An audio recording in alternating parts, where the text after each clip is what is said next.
La doctora Juliana Buitrago Jaramillo es médica egresada de la Universidad de Caldas, especialista en cirugía de la misma universidad y con estudios adicionales en educación, en la Universidad Javeriana, en epidemiología, en Inglaterra y cirugía vascular también en Londres, profesora del programa de medicina en la Universidad Tecnológica de Pereira desde hace 20 años y coordinadora del grupo de investigación de cirugía.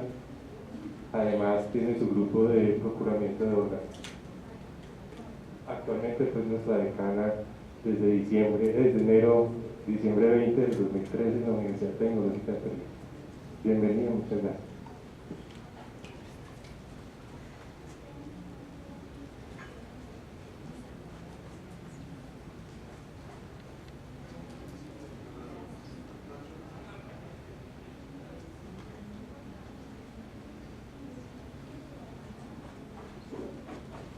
Bueno, muy buenas tardes.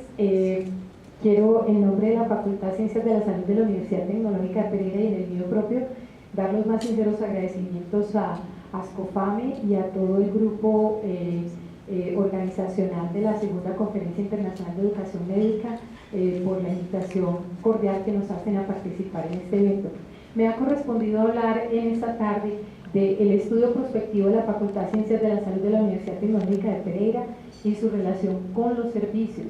Debo iniciar contándoles que la Universidad Tecnológica de Pereira es una universidad pública del orden nacional de 53 años de existencia y que la Facultad de Ciencias de la Salud no nació como tal, sino que nació como Facultad de Medicina hace 38 años, pero luego adquirió la denominación de Ciencias de la Salud por los numerosos programas que tiene. Como casi todas las facultades de salud o de medicina, pues se apoya en pilares misionales como la docencia, la investigación, la extensión, la innovación y la gestión del desarrollo humano con responsabilidad social, con sus diferentes programas, que en este momento son 16, y numerosos proyectos de extensión, siempre marcados dentro de la responsabilidad social. Este pues es el organigrama de la Facultad de Ciencias de la Salud. Como decía el censo, son aproximadamente 16 programas académicos, 722 profesores, 2.363 estudiantes, un solo programa reacreditado que es medicina, con acreditación nuevamente por otros 8 años. Un programa tecnológico, unos 5 programas de pregrado, pero la mayoría son programas de posgrado, entre especializaciones de las ciencias básicas, médico-quirúrgicas y gerenciales, como lo podemos ver acá. Muy bien, la educación médica antigua, pues realmente era una educación muy tutorial, una educación muy individual, pero después, con el incremento del número de estudiantes, se convirtió en una educación más en masa, más en el aula, pero siempre conservando una relación física, una relación personal, donde ese currículo oculto tenía mucho lugar. Bien decía Einstein que enseñar con el ejemplo no es la mejor manera de enseñar, es la única. Sin embargo, estamos enfrentados hoy en día a otros modelos pedagógicos que han desafiado esta frase.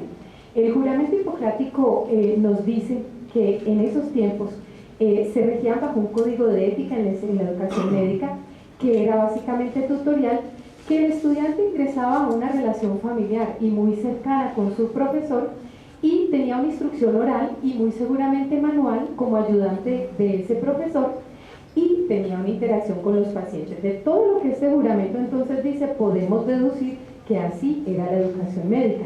Pero este es el desafío actual, es la educación hoy en día, donde en muchas oportunidades uno puede perfectamente ni siquiera llegar a conocer en forma física a su profesor.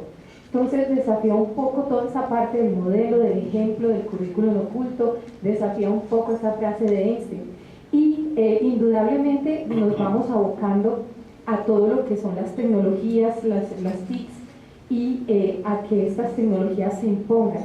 Yo pienso que el gran reto que tenemos las facultades es más hacer que los docentes se incorporen dentro de estas nuevas metodologías, ya que ellos, por supuesto, no fueron formados con estas metodologías. Entonces ese es el desafío más grande, pero tarde que temprano se terminan imponiendo, y definitivamente tenemos que estar conscientes de eso, a pesar de que estas nuevas tecnologías también han ingresado a nuestras vidas, a nuestra vida privada, a nuestro tiempo de descanso, permanentemente han logrado entonces irrumpir en esos espacios, y eso pues está creando unas transformaciones sociales. Sin duda nos tenemos que montar en esto porque indudablemente mejora la accesibilidad a los sistemas, a la prestación de servicios de salud cuando hay barreras geográficas y bueno, otras ventajas que no voy a entrar a tratar. ¿Por qué prospectiva? Bueno, hay muchas herramientas de planificación para definir qué es lo que queremos hacer y cómo solucionar las dificultades actuales en la educación médica y asociada a la prestación de servicios. Pero la prospectiva es una herramienta ideal porque es una disciplina que estudia el futuro desde un punto de vista social, económico, político, científico y tecnológico, pero el mañana comienza hoy en la prospectiva. Se anticipa a la configuración de un mundo deseable y de allí retrocede hasta el presente para construir los planes adecuadamente insertados en la realidad, construyendo momento a momento un accionar eficaz y orientado hacia dicho futuro deseable. En la prospectiva entonces pensamos el futuro, y si muchos de nosotros nos sentimos con desesperanza, nos sentimos, por decirlo de alguna manera, hastiados con la situación política actual, con la situación del contexto, enfrentados a tantos desafíos del contexto, si nos sentimos de esa manera, bueno, pues esta es una frase que está muy bien citada entonces de Noam Chomsky, que dice: si asumes que no hay esperanza, garantizas que no habrá esperanza. Si asumes que hay un instinto hacia la libertad, que hay oportunidad para cambiar las cosas, entonces hay una opción de que puedas contribuir a hacer un mundo mejor. Y esta es tu alternativa. Y entonces en la prospectiva nosotros pensamos en el futuro, pero lo construimos, planeamos el futuro desde el conocimiento del presente y a través de un pensamiento alterno, no un pensamiento lineal. Partimos de una gestión de la información por la realidad que conocemos para pensar, imaginar esos escenarios futuros. Allí va a haber lógicamente unos factores de inercia, invariantes que no podremos modificar, y habrá unos factores de cambio. Entonces la gestión de la información en la prospectiva es muy importante, y mientras más completa pues va a ser más certero nuestro futuro, pero más que eso es la gestión de la incertidumbre, es trabajar con todas esas series de factores de cambio, pensar en futuros escenarios, que son varios escenarios, entonces hay muchos escenarios posibles, pocos probables, pero uno es el que es deseable. Entonces en la prospectiva no hay futuro, porque el futuro lo construimos entre todos, nos anticipamos, tratamos de impedir que otros tomen las decisiones por nosotros. Y muy importante, al anticiparnos y mirar ese escenario deseable, podemos también evaluar el impacto de las situaciones de ese escenario. Entonces, Michel Godet, experto en esto, decía que uno tiene diferentes actitudes frente al cambio. Entonces, ¿qué podemos hacer? A ver, el pasivo elude el cambio, el reactivo reacciona cuando ocurre el cambio, la actitud preactiva se prepara para el cambio. Pero entonces la propuesta con la prospectiva es que seamos proactivos, o sea, nosotros construyamos el cambio, no que otros no lo construyan, aún contemplando las situaciones difíciles del contexto. Y bueno, entonces, ¿tiene problemas el modelo actual o no? Sí, claro que tiene problemas el modelo actual, y tiene problemas desde dos puntos de vista: desde el modelo de la educación misma y desde el modelo de la prestación de servicios de salud, porque como ya lo hemos discutido hoy toda la mañana, pues el discurso es uno, y en la práctica los estudiantes llegan a una prestación de servicios de salud que pareciera muy contraria a ese discurso que nosotros les damos durante todos esos años de formación. Bien, existen entonces unas competencias clínicas, tampoco voy a profundizar en esto, están claramente definidas, son perfectamente evaluables, hay consenso mundial en las competencias clínicas que tienen que adquirir nuestros estudiantes. Pero si hay falla en esas competencias clínicas, mire, pues el error médico es el resultado, y los errores médicos siempre tienen consecuencias. Estas estadísticas de Estados Unidos nos cuentan que los errores médicos son responsables por un estimado de 44.000 a 98.000 muertes cada año, lo cual le cuesta al sistema más de 37 billones anualmente. Pero más allá de la plata, queremos pensar en el costo en vidas. Entonces, ¿qué nos dice la evidencia para resolver los problemas de salud de la población? Porque cuando estamos educando en salud, estamos impactando la prestación de servicios de salud indudablemente.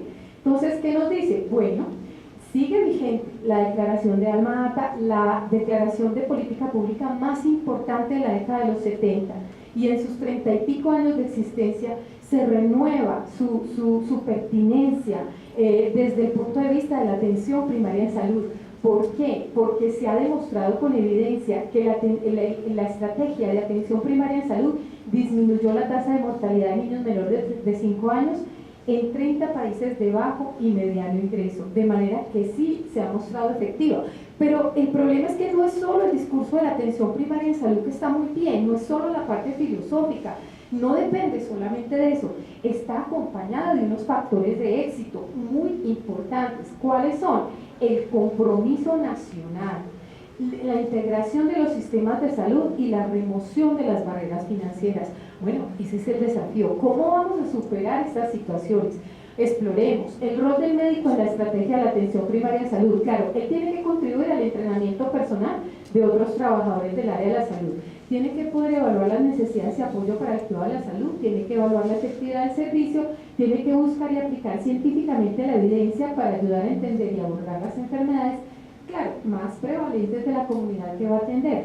Pero no solo eso, recordemos que es que el médico no es el único actor de la estrategia de atención primaria en salud, aunque sí es un líder muy importante, pero depende de un equipo de trabajo, no solo del médico. Y bueno, esta es una oportunidad que tenemos las facultades de Ciencias de la Salud, que contamos con otros programas, además de medicina, para contribuir a la propuesta que actualmente lidera el Ministerio de Salud para tratar de recuperar la situación de prestación de servicios de salud de la calidad mejor a través de la estrategia de atención primaria en salud. En el modelo actual tenemos dificultades también porque el médico está centrado en las complicaciones y comorbilidades de enfermedades que en un comienzo eran controlables, pero que después ya no. Y el modelo prevalente ignora el origen de la enfermedad y los factores que condicionan su progresión, como los factores geográficos, financieros, sociales, las limitaciones culturales del cuidado de la salud, la adherencia al tratamiento, la habilidad para enfrentar la enfermedad que tiene la población y la continuidad en el cuidado de la salud. Todo eso lo está analizando entonces la prospectiva, y es que no podemos desconocer el contexto en el cual nos desempeñamos. Esos factores sociales, étnicos, culturales, geográficos, etcétera. Y para decirles no más, miren esto, en el departamento de Risaralda, en solo 7 años se presentaron 348 desastres de gran magnitud. Eso significa casi un desastre cada 2 meses. Entonces imagínense que nuestros egresados también deben estar preparados para afrontar este tipo de desastres. Eso sin mencionar más estadísticas por factores de tiempo del departamento de Risaralda específicamente, porque es uno de los departamentos que recibe más víctimas de desplazamiento. Es primeros lugares, pues tristemente, en narcotráfico, en trata de blancas, en violencia intrafamiliar, en abuso, etc. De manera que a todo eso tenemos que dar respuesta. ¿Qué deben entonces hacer los doctores? Bueno, entender los grandes beneficios del modelo biopsicosocial que está consignado en nuestro perfil y en la parte misional del programa Medicina desde que nació, pero lograr que ese discurso realmente sea efectivo en el campo. Entonces ese modelo en el cuidado de la salud, contribuir a desarrollar un sistema de salud que efectivamente pueda evitar o amortiguar muchos de los problemas clínicos con los que trata. No podemos seguir egresando médicos a que simplemente se articulen dentro de un sistema que no compartimos. Tenemos que generar líderes que nos ayuden a cambiar el sistema y tenemos que meternos a esta parte, porque si no vamos a continuar con el discurso entre los salones de clase. Entonces se resume en, bueno, este listado es el listado tradicional de todo lo que debemos hacer y es el que siempre hemos discutido: hay que promover la salud, hay que prevenir la enfermedad, etcétera, etcétera. Pero también debemos tener presente que debemos poder formar médicos para el mundo, debemos respetar las individualidades, un concepto holístico donde este médico pueda también encontrar lo que más le gusta o sus inclinaciones personales desde las diferentes perspectivas del cuidado de la salud, porque si bien nadie es imprescindible, nadie es suficiente per se. Muy bien, entonces contemplando todos estos factores a los cuales no voy a entrar en detalle, veíamos otros para mencionar importantes, como son, bueno, qué tanta demanda tienen entonces los programas del área de la salud. Miren ustedes que pese a que esta gráfica nos muestra que solo la quinta parte de los graduandos optan por programas de ciencias de la salud, cuando ya miramos al interior de la universidad, esto es del año anterior, vemos como el 30% de la universidad, de los que se inscriben para ingresar a la Universidad Tecnológica de Pereira, y entra para la facultad, o se inscribe, perdón, para la Facultad de Ciencias de la Salud, cuando son 9 facultades. Entonces la demanda es enorme. ¿Y qué respuesta estamos dando a esa demanda? Bueno, mire que la respuesta es muy pobre, lo que nos dice que tenemos que también tratar de incrementar la cobertura, pero sin detrimento de la calidad. ¿Cómo es que vamos a lograr eso? No podemos dejar de mencionar la importancia de los puestos o de cómo estamos en ciencia y tecnología.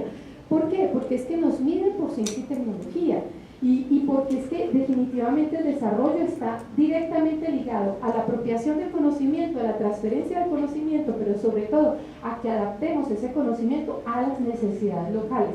Entonces, importantísimo siempre estar de la mano de la parte de la investigación. Aquí vemos como, por ejemplo, la tecnología, este es un comparativo regional, cayó 2 puestos aquí en ciencia y tecnología.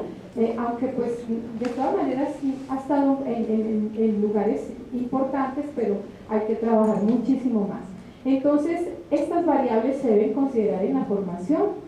Estas son las variables tradicionales que han estado en todos los esquemas siempre. Aquí pues no me voy a detener. Y recordemos la importancia de la educación como herramienta para el mejoramiento de la salud de la comunidad. Mire, estas imágenes, ustedes todos las recuerdan. Es que se quedaron en el imaginario colectivo, pero del país entero. ¿Cómo esta estrategia, solo a través de la educación, logró un impacto y logró modificar algo en áreas de la salud? Entonces, para finalizar, ¿cuál es la propuesta? Bueno, la propuesta es desarrollar un modelo de formación de recursos humanos mediante la prestación de servicios de salud. No puede estar desligado, en donde el estudiante esté involucrado directamente en todos los aspectos del sistema de salud y etapas de la prestación del servicio, pero aquí está la gran diferencia, teniendo control sobre los procesos y la calidad de los servicios. Si seguimos independientes y aparte, no vamos a lograrlo, y enmarcados en el enfoque de atención primaria de salud. En otras palabras, es trasladar el discurso del salón de clases a la práctica real de forma integral, lograr que llegue. Esto en un escenario complejo y cambiante como en el que estamos en este momento, en donde ninguno de los actores tiene total gobernabilidad y control, solo puede lograrse mediante la concertación y conciliación de intereses, claro, a la luz de la regulación estatal, aprovechando oportunidades de financiación que podrían concretarse actualmente mediante diferentes esquemas de financiación, como las alianzas público-privadas o una ejecución independiente pero cuidadosa, tal vez por etapas, para tratar de minimizar el riesgo financiero para la institución educativa con desarrollo total a largo plazo. Pero fíjense lo importante de entrar a liderar con los actores de prestación de servicios de salud todo lo que es precisamente ese servicio. Ese modelo que tiene que incluir entonces debe estar dirigido por las necesidades de salud, ya lo sustentamos, y por los servicios del cuidado de la salud requeridos, teniendo en cuenta el medio ambiente sociodemográfico que determina el patrón de enfermedad. Debe liderar el desarrollo multisectorial con participación comunitaria en el contexto de la atención primaria de salud como hilo conductor de la educación médica. Debe contar con innovaciones tecnológicas que acorten distancias geográficas e incrementen el acceso de la población a los diferentes niveles de servicios de salud. Debe tener acceso mejorado también como un resultado de personal entrenado en salud, pero penetrando a los hogares, sitios de trabajo y escuelas. O sea, salirnos del esquema de que todo está en el centro de alto nivel de complejidad. Debe contar con innovadores esquemas financieros para la salud, y el manejo de los recursos humanos debe estar basado en incentivos, porque de lo contrario no habría otra manera. Muy importante, debe contar con una comunidad que demande sus derechos y ejerza control social, a la vez que se comprometa en el cuidado de su propia salud. Y por último, el empleo de la evidencia basada en la investigación para continuar desarrollando mejores prácticas. Muchas gracias.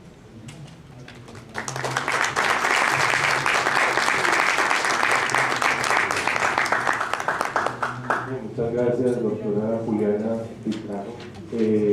Es una invitación pues a sentarnos en las mesas con todos los implicados, ¿no? Los actores, como se mencionaba ahorita, y definitivamente los académicos tenemos que dejar de mirarnos en el espejo y mirar más por la ventana ese entorno que nos está exigiendo escenarios diferentes para poder formar el médico integral. A continuación, el doctor José Luis Polanco Barrio, decano de la Facultad de Medicina de la Universidad Metropolitana de Barranquilla, nos compartirá la conferencia La pedagogía dialógica como fortaleza del positivismo. Bienvenido, doctor José. Muchas gracias. Buenas tardes para el auditorio. Un saludo muy especial de la Junta Directiva de nuestra Universidad Metropolitana de Barranquilla, a la CONFAME, a la mesa directiva y a este auditorio particular que tenemos esta tarde en Bogotá. El tema que me corresponde a desarrollar es un tema bastante bonito y que nuestra universidad desarrolla con sus estudiantes. Es la pedagogía dialógica como fortaleza del constructivismo. Nosotros siempre debemos definir lo que nosotros queremos llevar como mensaje a un auditorio. Y lo primero que vamos a definir es lo que es dialógica. Entonces, el aprendizaje dialógico es el resultado del diálogo igualitario. En otras palabras, es la consecuencia de un diálogo en el que diferentes personas dan argumentos basados en pretensiones de validez y no de poder. Esto es importante. El aprendizaje dialógico se puede dar en cualquier situación del ámbito educativo y conlleva un importante potencial de transformación social. Entonces, nuestra universidad potencia esta posibilidad apartándonos un poco de aquella pedagogía mecanicista en la cual, por ejemplo, yo fui entrenado cuando estudié medicina. Cuando yo estudié medicina, recuerdo que llegaba el docente y él era el que tenía el conocimiento, se apropiaba del conocimiento y uno no era nada, prácticamente. Hoy en día eso no ocurre así. Tenemos que tener en cuenta que debe haber un diálogo entre el docente y el discente. En cuanto al constructivismo, esta pedagogía concibe al estudiante como un protagonista central del proceso educativo y no como un mero receptor de información.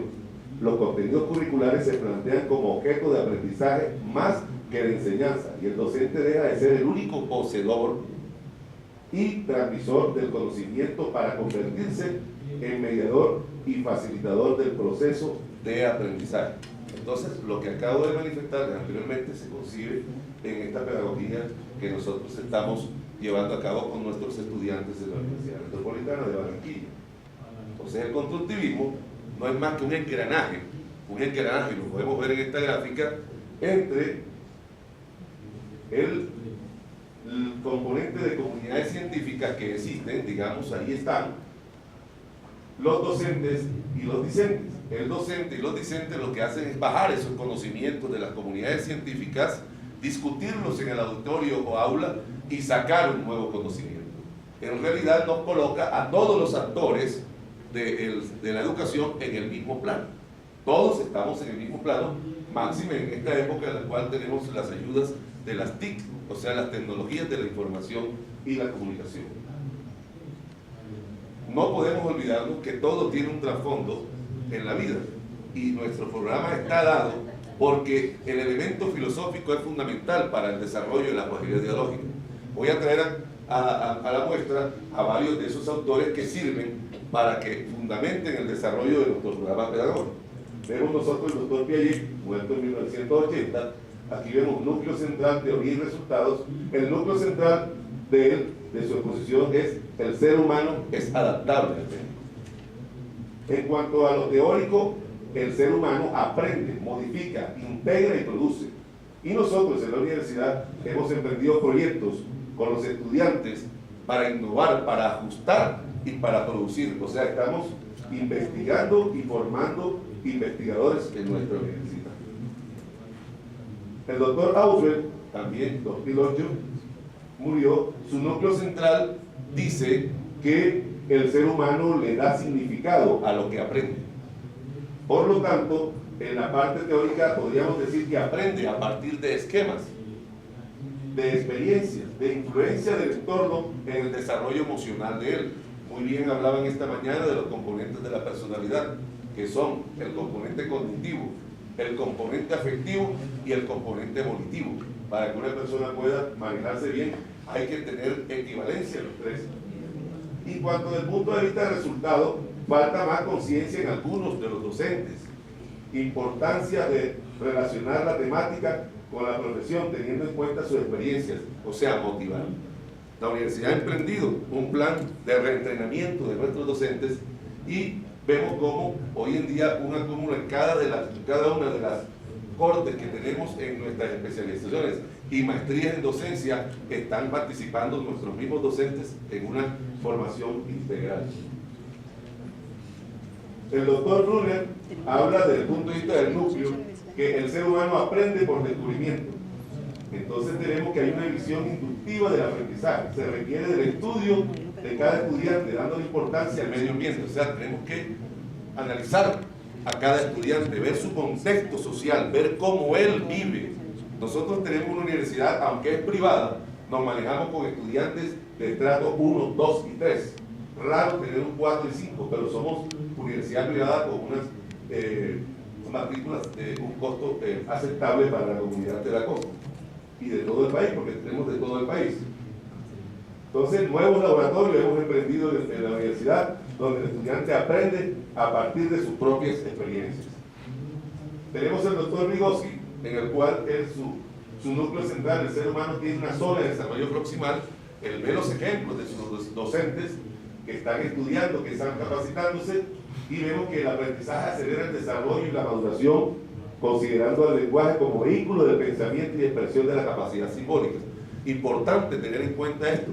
Nosotros tenemos que hacer que el médico sepa tratar a un paciente no solamente desde el punto de vista farmacológico, ni de ningún desarrollo de un manejo médico, no, desde el punto de vista de la persona, de saber entrevistarlo, de tener lo que se llama la expresión oral, los elementos verbales, no verbales y la voz es importante para este desarrollo. Entonces, aquí vemos que el aprendizaje acelera el desarrollo y la maduración, considerando al lenguaje como vehículo de pensamiento y expresión de la capacidad simbólica. Nosotros desarrollamos en la universidad estrategias metodológicas, organizadores gráficos, diálogos permanentes entre el docente y estudiante, hace que se logren resultados. Tenemos aulas virtuales a través de nuestra plataforma, foros y una serie de elementos mediante los cuales ponemos en acción estos elementos. Este último autor dice que el ser humano tiene experiencias de aprendizaje mediado. El ser humano es modificable en cualquier época de la vida. A través del aprendizaje mediado se favorece el desarrollo y el aprendizaje. Nosotros hemos visto que la realización de tareas, la modalidad para presentarlas, teniendo en cuenta las necesidades del medio en el cual se desempeña, ha logrado que nuestros estudiantes tengan una mejor formación. Es así como nuestro modelo comprende un componente de tipo pedagógico, un componente curricular y un componente de evaluación. No hay tiempo para desarrollar cada uno de ellos, pero en una forma sintética de síntesis vamos a analizarlo.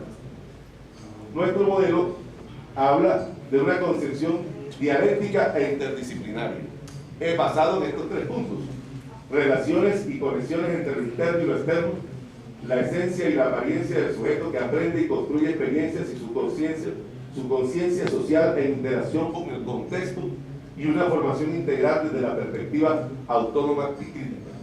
Es así como nosotros buscamos, como lo dijo Sócrates, una verdad, aunque la verdad ustedes saben que es como el prisma. Yo digo algo acá de esta cara y los otros tienen otro concepto. Entonces esa verdad socrática la utilizamos en nuestro programa buscando una formulación de interrogantes en el auditorio para confrontar y analizar críticamente sus respuestas, entronizados en la pedagogía dialógica, buscando el conocimiento entre dos y la intencionalidad que el conocimiento sirva para la vida, para buscar una integralidad en nuestro estudiante. Nosotros queremos que ese estudiante sea primero que todo ético. Queremos que ese estudiante tenga conocimientos que vaya a desarrollar a la comunidad. Y es por eso que nosotros en nuestro último semestre tenemos el semestre, enviamos a nuestros estudiantes a la comunidad, ¿sí? Enviamos a nuestros estudiantes totalmente el semestre fuera de la universidad. Eso es importante para buscar una integralidad. Y vemos que ese estudiante nuestro es capaz de hacer una autogestión, una autorregulación, un autoaprendizaje y una autoevaluación, basado en el desarrollo de los créditos académicos. Bien sabemos que 48 horas se desarrollan semanales por un crédito académico, de las cuales 16 deben ir con acompañamiento docente y 32 son 16 para investigación y 16 que ellos tienen para su estudio libre.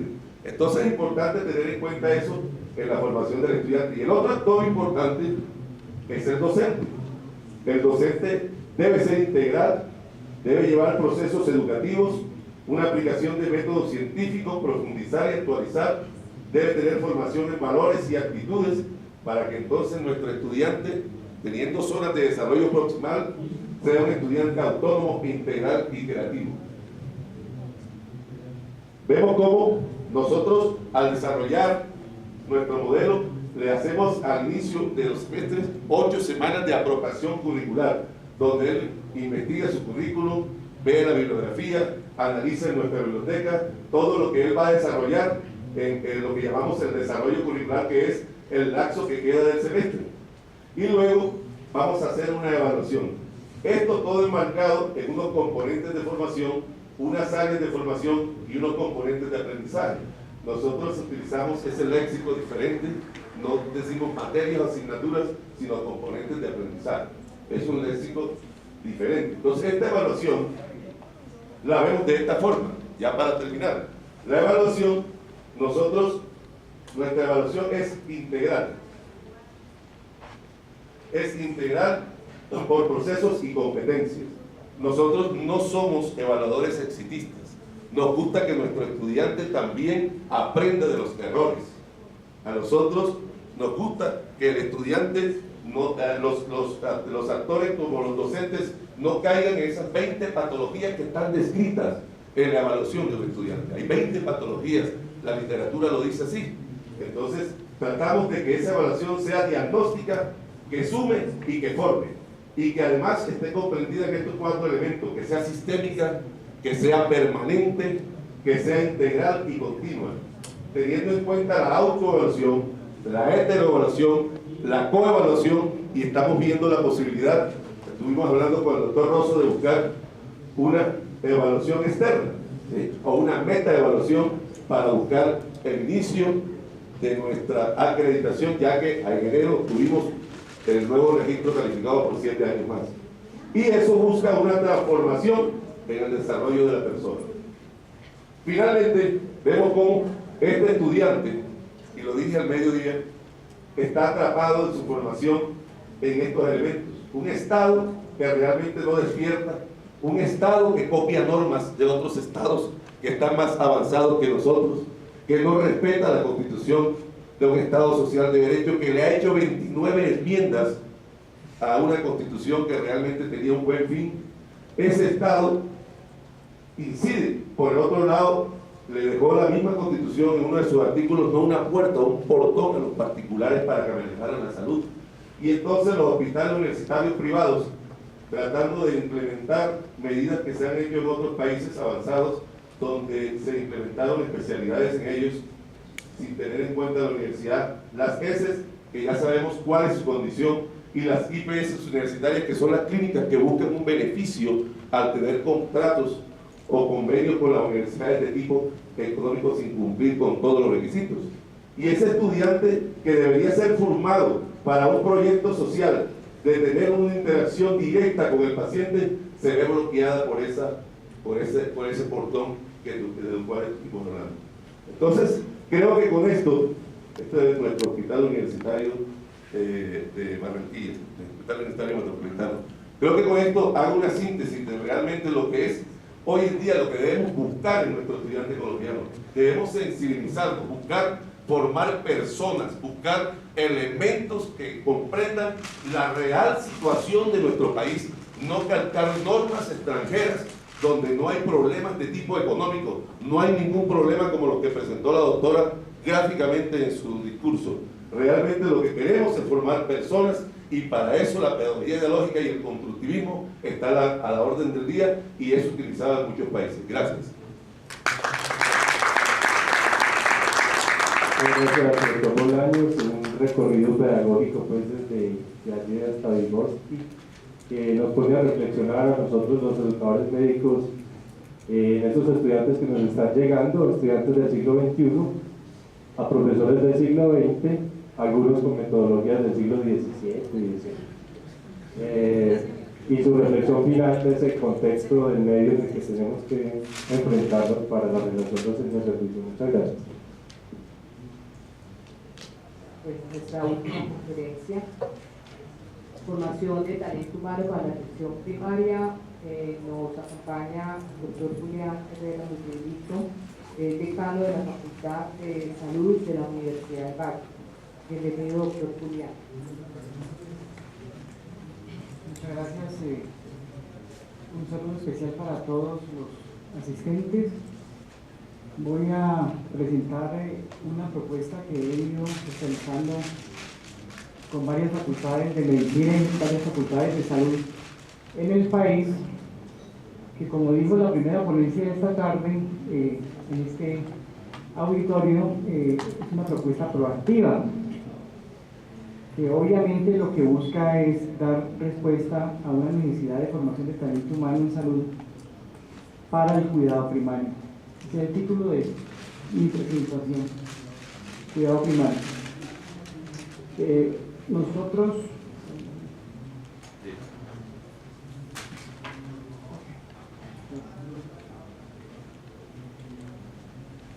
tenemos una ley, la ley 1438, donde la atención primaria es parte de la propuesta, que obviamente es lo que necesita el país. Simplemente quiero recordar de que en Alma Ata, en 1978, el doctor Alfredo Aguirre y el doctor Héctor Abad Gómez hicieron una ponencia para lo que fue finalmente en la propuesta de atención primaria. Nosotros en la Universidad del Valle tenemos un recorrido bastante grande con la atención primaria. Esta experiencia de Candelaria, Barrio El Guabal, Barrio El Diamante, Singer, Proyecto UNI, Barrio Meléndez Ladera, Barrio Siloé Ladera. Son experiencias que cada uno nos ha dejado una enseñanza y nos ha servido para construir lo que finalmente tenemos dentro de la universidad. Tenemos ahora APS renovada, como todos ustedes saben, es una propuesta de la OMS, un documento oficial, donde yo veo una confusión, principalmente en los estudiantes, inclusive en muchos profesionales, inclusive en muchos colegas, profesores, docentes, en lo que es el cuidado primario y lo que es la atención primaria. El cuidado primario se da a cualquier nivel. El cuidado primario tiene que ver con el primer contacto, las acciones que se hacen dependiendo del nivel. Y la atención primaria tiene que ver con lo que todos nosotros sabemos, maximizando la equidad y solidaridad, promover acciones intersectoriales, enfoca sobre el conjunto del sistema de salud, incluye los sectores público y privado, incorpora conceptos de calidad.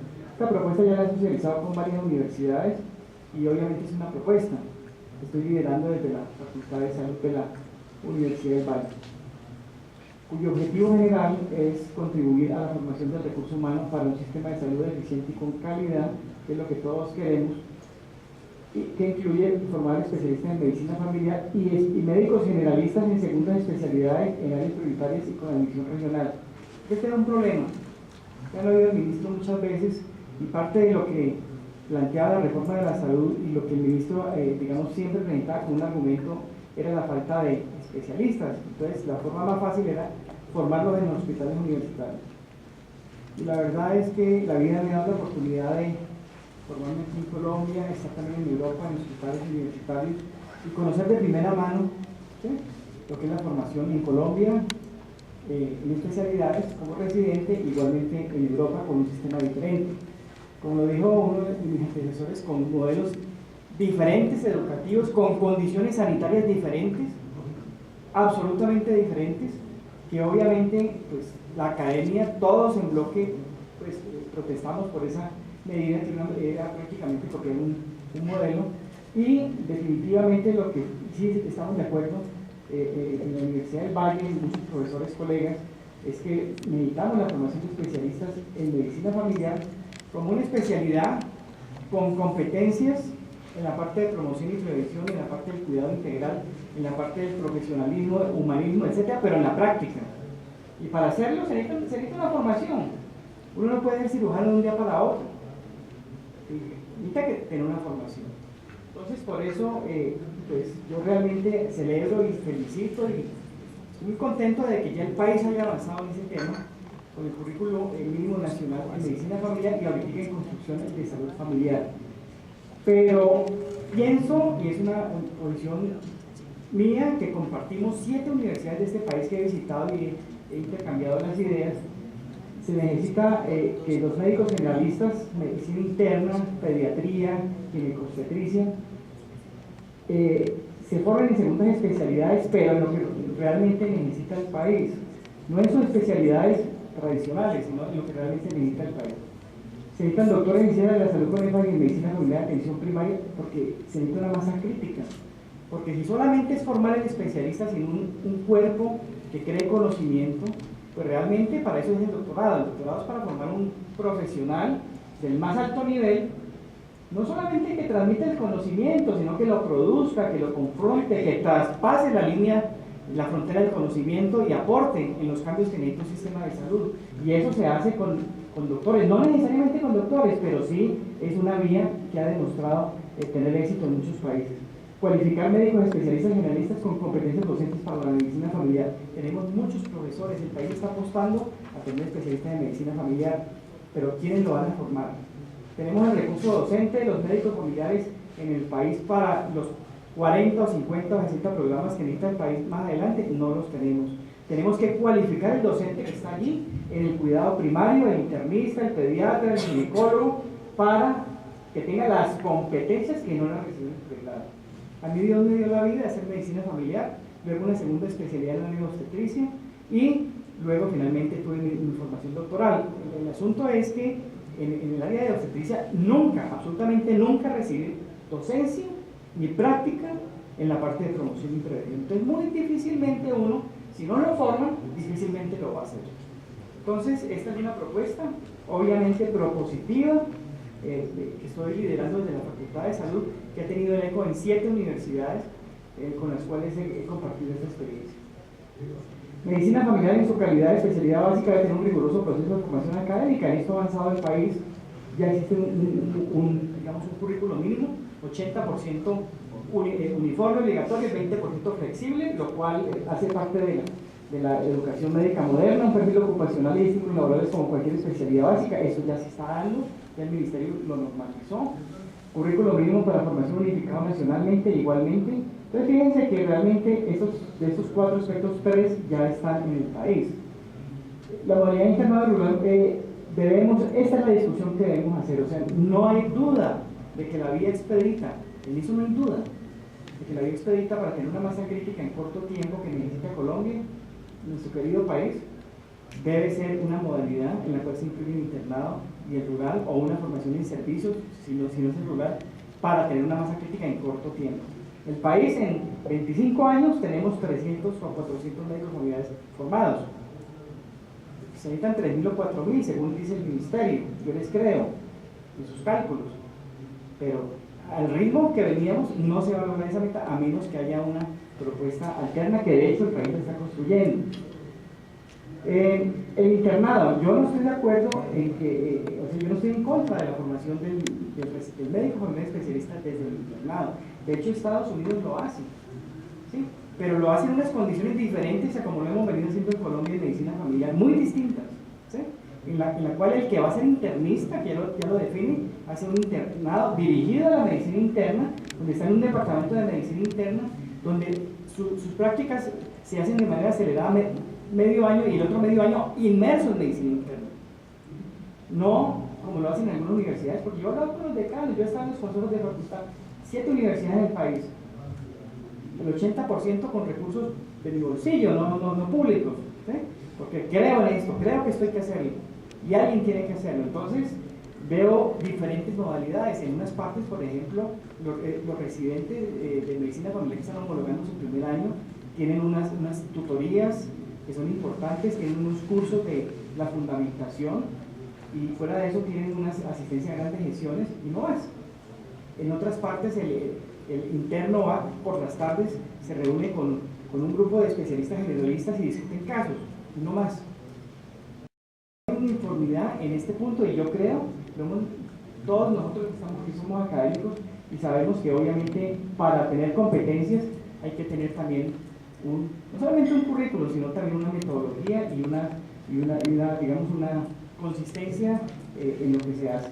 Entonces, la propuesta nuestra es que el internado para ser homologado debería ser de 6 meses en la especialidad de básicas tradicional, internado normalito, acelerado, y los otros 6 meses en medicina familiar tiempo completo. Así lo tenemos en la Universidad del Valle. El doctor Héctor Raúl Echavarría, siendo decano, lo hizo. ¿Para qué? Para ciencias básicas. Allá un muchacho que quiera ser epidemiólogo hace su internado 6 meses acelerado, y 6 meses ya está en epidemiología, termina, y rápidamente es epidemiólogo, rápidamente es magíster en microbiología o en lo que sea, ¿sí? Entonces realmente, igualmente pensamos que en medicina familiar debe ser igual. El R2 en servicios en un hospital universitario. Yo no me opongo a que el segundo año sea en servicios, ¿sí? Lo que yo me opongo es que se haga en cualquier servicio. He hablado con decanos de muchas universidades que sufren porque sus estudiantes, por ejemplo, en internado, están en un pueblo y resulta que están moliendo, haciendo consultas sin supervisión y sin una docencia. Y terminan y se gradúan de medicina en su internado. Entonces, yo estoy de acuerdo en el país necesita que sean servicios, y si es en un rural, perfecto, en un rural, pero lo que considero yo, y lo compartimos los 7 decanos, es que sea en un hospital universitario, porque ahí está la academia, ahí está la ronda, ahí está la reunión de morbilidad, de mortalidad, etc. Debe tener un tutor que tenga el título de especialista en medicina familiar, o por lo menos las competencias en medicina familiar, ¿sí? Para cumplir unos créditos mediante la virtualidad. Aquí definitivamente se necesitan unos cursos obligatorios en la fundamentación, en las guías de manejo, de promoción y prevención y de gestión de riesgo. Qué tristeza que en este país los egresados conocen las guías de promoción, las normas de este país en la atención de los pacientes en el rural, en la capacitación del rural. Y nosotros estamos dando un título y ni siquiera conocen lo mínimo que hay que hacer. Créanme que si ellos hicieran eso, que para mí es lo mínimo, este país tendría un perfil diferente de morbilidad y mortalidad. Y ese no es un concepto mío, muchos académicos pensamos lo mismo. Tenemos el R3, definitivamente es una inversión total en un programa de medicina familiar, reciente de completar las asignaturas aprobadas en el registro calificado del programa y de hacer un proyecto de investigación. Obviamente no aspiramos que un médico familiar en su residencia haga ensayos clínicos controlados. Lo mínimo debe ser que si tiene unas familias asignadas, conozca el perfil de esa población, que identifique por qué se enferman, para qué, porque es que la epidemiología es diferente dependiendo de la región. Yo tuve la oportunidad, Dios me dio la vida y la oportunidad para ver la epidemiología en este país en diferentes regiones, y por ejemplo en el área que he trabajado, que tiene que ver con las embarazadas, el perfil de mortalidad perinatal en Santander es uno, en el Valle del Cauca es otro, en el Cauca es otro, en la Orinoquía es otro, en la costa atlántica es otro. Entonces, definitivamente, para que los equipos de salud puedan actuar sobre esos perfiles, se necesita que el residente salga con esas competencias. Y lo que hablaba de la cualificación del recurso docente, por supuesto, y obviamente dentro de esta propuesta está básicamente utilizar la virtualidad, la presencialidad, y para esto varias universidades están dispuestas a apoyar esta propuesta. El otro tema, que es un tema álgido, complejo, que básicamente, produce algo de controversia dentro de las sociedades científicas, que tiene que ver más con un problema de bolsillo, con un problema de economía, que con un problema académico. Nosotros somos la academia, nosotros formamos el talento humano de este país, tenemos una responsabilidad social. El doctor lo acaba de decir claramente, me encantó esa última diapositiva, debo darle los créditos, me encantaría tenerla porque usted dijo algo que es una verdadera puño y la compartimos totalmente. Esto se necesita. Problemas de salud pública y no hay quien los atienda. Citas a 4 meses porque es que no hay quien, no hay recurso humano. En mi universidad, por ejemplo, una universidad que estuvo a punto de cerrarse por crisis económica, seguimos creando programas. En mi facultad tenemos 58 programas académicos, medicina es solo uno, ¿sí? Uno de 58. Pero ¿qué es lo nuevo que hemos abierto? Infectología pediátrica en Colombia no es un programa propio, ellos vienen de afuera, pero las enfermedades infecciosas matan a nuestros niños, geriatría, etc. Entonces realmente yo creo que el país debe pensar en esto, y la academia obviamente, y Ascofame por supuesto. Yo presenté esto en la última junta directiva de Ascofame y realmente quedó como un punto de debate y discusión, porque los miembros de la junta estuvieron de acuerdo de que ese es un tema que deberíamos abordar. Segundas especialidades con una primera especialidad básica. Entonces, no es que se haga esto partiendo del médico general, no, porque hay programas en el país que lo tienen, ¿sí? Entonces, es, por ejemplo, el internista, el pediatra, el ginecólogo o el médico familiar. Hoy por hoy, la norma establece que la medicina familiar como especialidad es una especialidad básica. Entonces, tenemos la geriatría, por ejemplo. Este país necesita geriatras. Miren, si no, el único programa, ¿sí?, que yo le he presentado al Consejo Superior de la Universidad, que solamente tuvo una pregunta de uno de los miembros, ¿sí?, que siempre el debate en las universidades es la academia, hay que discutir las cosas, hay que controvertirlas, porque si no, no es academia. Y la única pregunta que me hizo un honorable consejero del Consejo Superior fue: ¿y este programa cuándo empieza?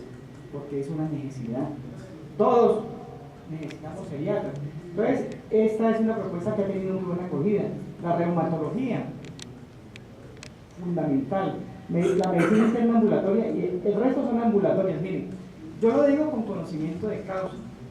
¿Por qué? Porque es que si el internista, pediatra o ginecólogo tuvieran las competencias de alto nivel académico para incidir en la verdadera en los 4 niveles de prevención, el especialista se forma en la prevención terciaria, un poquito en la cuaternaria, porque si no, no habrían tantas demandas. En mi hospital hay 34 fallos por mala práctica médica, o sea que no es la prevención cuaternaria, ahí está fallando. La prevención cuaternaria es evitar la iatrogenia, evitar el daño al paciente, principio hipocrático. En la terciaria somos los mejores en muchas partes. Los médicos en Colombia tenemos una formación, unas competencias absolutas, no hay duda. En la cuaternaria también, pero fallamos en la prevención secundaria, y en la primaria sí que es cierto. La primaria son los programas nacionales de inmunización, etcétera, etcétera. Entonces realmente hay que apostarle a eso, es mi lectura. Yo estoy terminando mi decanatura y siempre, pues, soy una persona inquieta que no quiero dejar pasar simplemente con quejarme, sino con presentarle al país propuestas.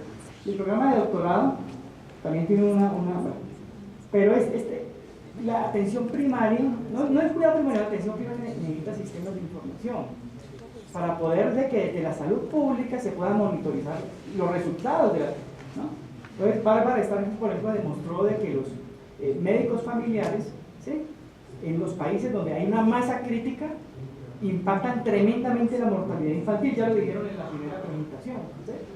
Ella lo publicó eso fue en Lancet, una publicación que es muy importante. Nosotros hicimos un estudio, la doctora Liliana Arias está aquí, lo hicimos en 11 países de Iberoamérica, miramos masa crítica de médicos familiares, ¿sí?, miramos las tasas de mortalidad infantil, y realmente, efectivamente, lo que demostró Bárbara Starfield en países desarrollados, también lo demostramos en países en vez de desarrollo, como ahí está Colombia, fueron 11 países, está publicado en la atención primaria del año pasado. Entonces, los sistemas de información los tenemos, la Universidad del Valle los tiene, por esa trayectoria que tenemos el CICAP, el Ciclaricap, el Biocico, tenemos varios. Bueno, entonces se permiten unas condiciones para su implementación. Los aportes de las universidades, por supuesto, no vamos a dejar que nos llegue el ministerio lo ha hecho muy bien en el sentido de que ha convocado a las universidades para definir el currículum, eso está perfecto. El ministerio tiene que tener también agilidad en los registros calificados y en la aprobación de los sitios de práctica, porque es que el concepto que yo oí alguna vez cuando era estudiante, era residente, era de que la atención primaria era una medicina de segunda para personas de segunda. Cuando eso a mí me entró en reversa, y lo oí yo de un profesor, no lo oí de un detractor. Eso es absurdo, ¿sí?